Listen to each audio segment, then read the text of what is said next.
Islam comes from the root word salam, which means peace. It's also derived from the Arabic word silm, which means to submit your will to Allah subhanahu wa ta'ala. So Islam means peace acquired by submitting your will to Allah subhanahu wa ta'ala. And any person who acquires peace by submitting his will to Allah subhanahu wa ta'ala, he is called as a Muslim. While educating our children, we should see to it that we should not get so much impressed by the Western society. We should only take the correct values from the society. We don't want our children to become alcoholics, to become drug addicts, to become adulterers, to become rapists. We want them to be good Muslims who submit their will to Allah subhanahu wa ta'ala.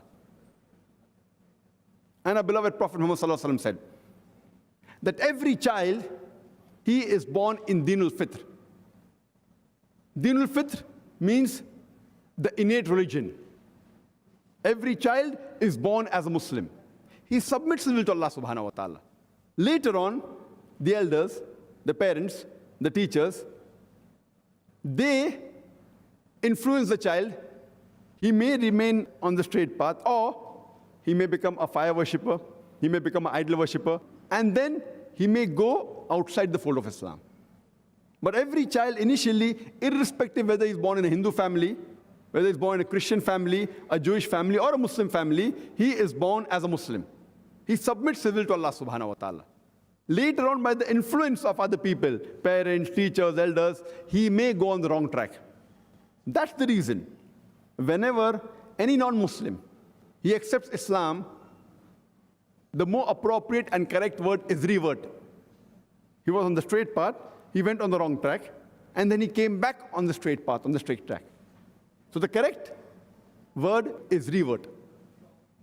And we have got proof and evidence that every child, he is born in Din al-Fitr.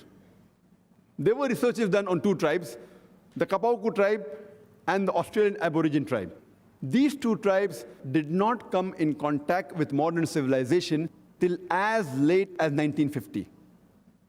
And later on, when researchers went and tried to find out what was the way of life, it was everything of Islam but in name. They did not call themselves Muslims, but they believed in one God. They believed that God did not have any idols or images. They believed he was not begotten. When they worshipped the God, they did the sujood. They prostrated.